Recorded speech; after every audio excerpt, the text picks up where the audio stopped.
मित्रांनो आपल्याकडे आलेला आहे Vivo Y12G. याच्यावाली FRP काढायची आहे. बघा इथं लॉक आहे, म्हणजे याचा अर्थ FRP बायपास करावंच लागणार आहे. नेक्स्ट स्टार्ट करून तुम्हाला नेक्स्ट करून तुम्हाला दाखवूच शकतं, पण मग मला नाही वाटत पुढं जायची गरज आहे आपल्याला. तुम्हाला वाटलं तर वायफाय कनेक्ट करा, केलं तरी चालेल, नाही केलं तरी चालेल. तुम्हाला सांगतो आपण कसं इथं जाऊन पहिले वायफायच्या सेटिंगमध्ये जाऊन इथं ॲड न्यू नेटवर्क सिलेक्ट करायचं. बघा इथं सिलेक्ट केल्यानंतर आपण माईकला परमिशन द्यायचं. बघा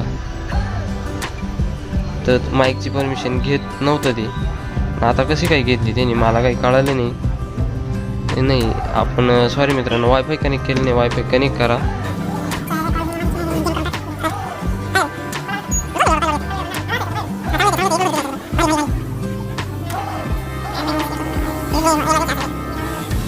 मित्रांनो दुसऱ्या मोबाईलचं आहे ना वायफाय चालू करून घ्यायचं आहे. आणि मेन गोष्ट ही आहे का इथं वायफाय कनेक्ट करून घ्या मस्तपैकी. Redmi 12C इथं पासवर्ड टाका मित्रांनो.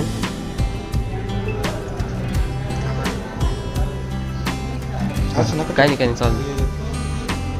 मित्रांनो वायफाय कनेक्ट करून घ्यायचं आहे आणि कनेक्ट झाल्यानंतर पुढं जाईल. पुढं पासवर्डच विचारेल, त्याच्यामुळं मी काही पुढं जात नाही. त्याच्यामुळं बॅक येतो. बॅक आल्यानंतर आपण कसं पहिले करायचं मित्रांनो, इथं आय अग्री. एकदा बॅक येऊन वायफायच्या सेटिंगवरती यायचो. इथं बघा इथं आल्यानंतर आपण ॲड न्यू नेटवर्क करायचं. बघा ॲड न्यू नेटवर्क केल्यानंतर इथं माईकला परमिशन द्यायचं. बघा तर इथं परमिशन देण्याऐवजी डोंट अलाव परत एकदा सिलेक्ट करून परत माईकला आपण परमिशन देऊया. हे बघा डोंट अलाव करायचं आहे. परत एकदा सिलेक्ट करून हे बघा इथं खाली अलाव येतं ना ऑप्शन, आपण अलाव केलं का सेटिंगमध्ये जात नाही. बघा सेटिंगमध्ये जात नाही आहे. मग त्याच्यामुळं काय करायचं, आपल्याला बॅक यायचं, सर्व कट करायचं. बॅक यायचं आहे. बॅक यायचं आहे. स्टार्टच्या सेटिंगला यायचं. स्टार्टिंगच्या इथं आल्यानंतर इथं क्लिक करायचं. आपल्याला काय करायचं आहे, टेक बॅक ऑन सेटिंग करायची आहे. बघा इथे टेक बॅक ऑन सेटिंग केल्यानंतर आपल्याला EL काढायचा आहे. असा EL काढायचा. EL काढल्यानंतर टेक बॅक सेटिंगला ऑन करायचं. बघा इथं जायचं. मध्ये गेल्यानंतर आपल्याला बिलिंग कीबोर्डला सिलेक्ट करायचं आहे. तुम्हाला काय की मोबाईल हा असा हात दिसला पाहिजे माझा, पूर्ण दिसला मोबाईल नाही दिसला पाहिजे. इथं टेक बॅक डबल टॅप करून सिलेक्ट करायचं आहे. इथं set up billing keyboard double tap करून सिलेक्ट करायचं आहे तिथं पण. हे बघा हां असं केल्यानंतर इथं सेटिंगमध्ये जाणार. बघा आपण इथं सेटिंगला सिलेक्ट करायचं आहे. डबल टॅप करूनच सेटिंगला सिलेक्ट करायचं आहे. हां हे सिलेक्ट झाल्यानंतर बघा इथं टेक बिलिंग कीबोर्ड ऑन करायचं आपल्याला. इथं डबल टॅप करून परत ऑन करायचं आहे. थोडीशी तकलीफ देतं मित्रांनो, पण मग डबल टॅप करूनच ऑन होणार आहे मित्रांनो. इथं डबल टॅप करून ओके परमिशन द्यायची आहे. हां हे झाल्यानंतर मित्रांनो ऑन झाल्यानंतर परत एकदा कन्फर्म करून घेऊ ऑन झालं आहे का. हां झालं आहे. ऑन झाल्यानंतर सर्व बॅक करायचं आहे मित्रांनो. आपल्याला सर्व बॅक करायचं आहे. डबल टॅप करून बॅक करायचं आहे. थोडीशी तकलीफ देतं डबल टॅप करायला, लवकर समजत नाही. आणि इथं आल्यानंतर ह्या पेजवर इथं ऑफ करायचं आपल्याला, म्हणजे हे टेक बॅक ऑफ होणार. ऑफ झाल्यानंतर पुन्हा पहिल्या स्टार्टिंगच्या पेजला यायचं आहे. इथून नेक्स्ट करायचं आहे. आणि मित्रांनो तुम्ही वायफाय बंद करून टाका. आता वायफायची गरज आपल्याला पडणार नाही आहे. मी पण वायफाय बंद करतो. आणि हे बघा वायफायच्या सेटिंगच्या याच्यावरती यायचं. वायफाय कनेक्ट करतो तिथं सेव्ह ऑल नेटवर्क सिलेक्ट करायचं. वरती लोटून ॲड न्यू नेटवर्कला क्लिक करायचं आहे मित्रांनो. आणि हे आल्यानंतर बघा इथं आपल्याला स्पेसला टच करून धरायचं आहे. टच करून धरल्यानंतर हे बघा टेक बिलिंग कीबोर्ड ऑन होणार.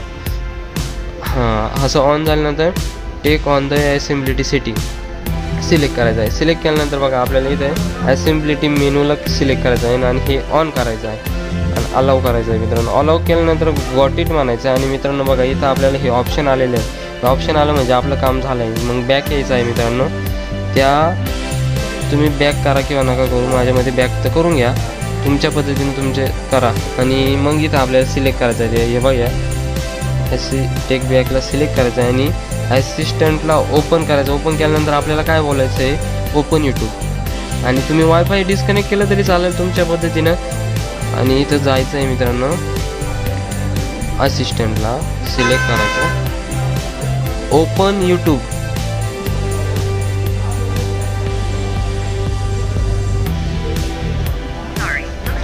परत एकदा बोलूया मित्रांनो, ओपन यूट्यूब. मित्रांनो देर इज अ प्रॉब्लेम सांगतं, त्याचं कारण हेच आहे. आपण आहे ना वायफाय बंद करून टाकूया. ह्या मोबाईलचं वायफाय बंद करून टाकूया. परत एकदा सिलेक्ट करून ओपन यूट्यूब.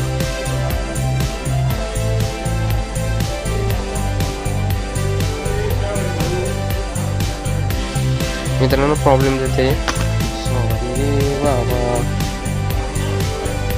बॅक येऊन सिम्प्लिटीला सिलेक्ट करून सिस्टम ओपन यूट्यूब. बघा ओपन यूट्यूब म्हटलं का यूट्यूब ओपन होणार. आणि मेन गोष्ट हे का आपल्याला वायफाय डिस्कनेक्ट करून टाकायचं मित्रांनो. डिस्कनेक्ट केल्यानंतर इथं बघा 3 डॉटला क्लिक करायचं, टर्म अँड प्रायव्हसी पॉलिसी इथं सिलेक्ट करायचं आहे. सिलेक्ट केल्यानंतर आपल्याला नेट ऑलरेडी बंदच आहे, म्हणजे हॉटस्पॉट बंद केलेलं आहे. इथं परमिशन द्यायची आहे, अलाव करायचं आहे मित्रांनो. अलाव केल्यानंतर मित्रांनो हे बघा इथं कनेक्शन आपण डिस्कनेक्ट केलेलं आहे. तर मग इथं सेट नेटवर्कला सिलेक्ट करायचं, म्हणजे आपल्याला सेटिंगमध्ये घेऊन जाणार. ते सेटिंगमध्ये गेल्यानंतर बघा आपल्याला काय करायचं आहे. आणि हा मॉडेल आहे मित्रांनो, सॉरी Vivo Y20 नाही, Vivo Y12G हा मॉडेल आहे मित्रांनो. सॉरी सांगताना माझी मिस्टेक झाली. Vivo Y12G आहे हा मॉडेल. आणि त्यानंतर मित्रांनो आपल्याला काय करायचं, सिस्टमला सिलेक्ट करायचं आहे. सिस्टमला सिलेक्ट केल्यानंतर इथं रिसीट ऑप्शन काही ऑन नाही होत. पहिले पण आपण ट्राय करायचो, इथून होऊन जायचं प्रॉब्लेम सॉल्व, पण आता नाही होते. आता मग आपल्याला काय करायचं आहे, फोन क्लोनला सिलेक्ट करायचं आहे. आणि इथं ह्या टिक मार्क करायचा आहे. इथं टिक मार्क करून अलाव करायचं आहे, आय एग्री करायचं आहे. आणि न्यू फोन सिलेक्ट करून अँड्रॉइडला सिलेक्ट करायचं आहे आणि ओके म्हणायचं आहे. इथं सर्व परमिशन देऊन टाकायचं आहे. इथं आपल्याला ह्या मोबाईलचं काम थोड्या वेळासाठी स्टॉप होते, म्हणजे इथं साईडला ठेवून देऊया. त्याच्यानंतर आपल्याला दुसरा मोबाईल घ्यायचा आहे मित्रांनो. मग त्याचा ऑन करायचा. प्ले स्टोअरला जाऊन आपल्याला आहे ना इझी शेअर ही ॲप डाउनलोड करावा लागणार, म्हणजे ही ॲप डाउनलोड करायची. त्याच्यानंतर क्विक शॉट मेकर पण तुमच्या मोबाईलमध्ये इन्स्टॉल करून घ्या, दुसऱ्या अनदर मोबाईलमध्ये. आणि हे तुम्हाला क्रोमवरती डाउनलोड करावं लागेल. क्विक शॉट मेकर APK मोड टाकला का सर्च केला का ही ॲप डाउनलोड करून इन्स्टॉल करून घ्या. त्याच्यानंतर इझी शेअर आपल्याला ओपन करायचं आहे. ओपन केल्यानंतर पहिल्यांदा जर तुम्ही ओपन करायचं असेल तर परमिशन देऊन टाका, जे काय मागेल ते. आणि फोन क्लोन सिलेक्ट करून this is on old device select करायचं आहे. QR कोड ऑन होणार. आणि मग काय होतं, आपल्याला हा मोबाईल घ्यायचा आहे आपल्याला Vivo Y12G. सिलेक्ट केल्यानंतर याचा कॅमेरा ऑन असतो ना, मग हा कोड आपल्याला स्कॅन करायचा आहे. असं स्कॅन केल्यानंतर मोबाईल कनेक्ट होणार. बघा दोन्हीही मोबाईल कनेक्ट होणार. हे बघा updating this on device, please wait. थोडासा वेट करायचा आहे, म्हणजे कनेक्ट होत आहे ते ॲप्लिकेशन. मित्रांनो थोडेसे मोबाईल मी नेटके ठेवतोय. एकदा बॅक म्हणजे कट होऊन जाणार, तर मग आपण परत एकदा फोन क्लोनला सिलेक्ट करायचं आहे मित्रांनो. कनेक्ट अगेन करायचं आहे. एक वेळेस कट होऊन जाणार, परत एकदा कनेक्ट करावं लागणार आहे आपल्याला. परत फोन क्लोन सेटिंग ऑन करायची आहे आणि आय एग्री करायचं आहे. आय एग्री केल्यानंतर परत अलाव करायचं आहे एग्री. फोन क्लोनला सिलेक्ट करायचं आहे. न्यू डिव्हाइस सिलेक्ट करून अँड्रॉइडला सिलेक्ट करून कॅमेरा ऑन होणार. आणि हे इकडं आपलं ऑलरेडी आपण ॲप ओपन करून ठेवलेलीच आहे, त्याला फक्त आपण स्कॅन करणार आहे. स्कॅन केल्यानंतर मित्रांनो असं इथं लगेच कनेक्ट होऊन जाणार. बघा तुमच्यासमोर लाईव्ह प्रूफ दाखवतोय मित्रांनो.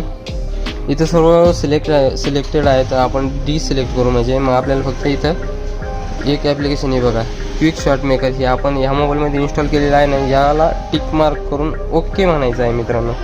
ओके म्हटल्यानंतर परत एकदा नेक्स्ट करायचं आहे. मी पासवर्ड टाकलेला आहे मोबाईलला, त्याच्यामुळे मी पासवर्ड देतो आहे. आणि इथं स्टार्ट क्लोनिंग म्हणायचं आहे. आणि इकडं बघा गॉट इट म्हणायचं आहे मित्रांनो. गॉट इट म्हटल्यानंतर इथं परमिशन द्यायची. पहिल्यांदा आपण परमिशन दिल्यानंतर इथं डन म्हणायचं आहे.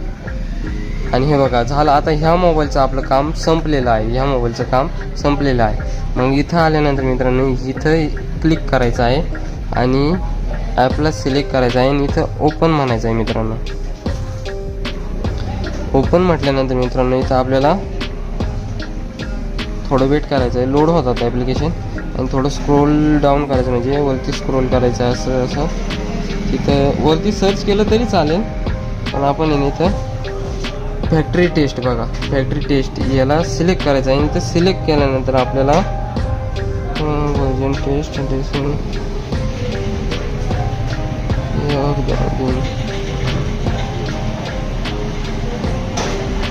मित्रांनो आपल्याला त्यानंतर मित्रांनो आपल्याला इंजिनिअरिंग टेस्ट 3 याला सिलेक्ट करून ट्राय अगेन ऑन करायचं आहे. ऑन केल्यानंतर इथे आपल्याला काय करायचं आहे मित्रांनो, गो टू होम म्हणायचं आहे. गो टू होम म्हटल्यानंतर मित्रांनो इंग्लिश ह्या शब्दाला क्लिक करायचं आहे आणि मित्रांनो इथं आपल्याला प्रोसेस पूर्ण होऊन जाते, म्हणजे आपला मोबाईल पूर्णपणे ऑन होतोय. इथं परमिशन देऊन टाकायची मित्रांनो, माझ्याकडून ते सिलेक्ट नाही झालं आणि इथं आपल्यावाली FRP पूर्णपणे बायपास होऊन जात आहे मित्रांनो आणि पूर्णपणे आपल्याला फोन ऑन झालेला आहे. तर मित्रांनो व्हिडिओ जर आवडला तर लाईक करा, शेअर करा आणि सबस्क्राईब करायला विसरू नका. मेन गोष्ट मित्रांनो शेअर करायला, आणि तुम्हाला जर हिंदीमध्ये पण व्हिडिओ लागत असेल तर हिंदीमध्ये पण मी व्हिडिओ बनवत जाईल.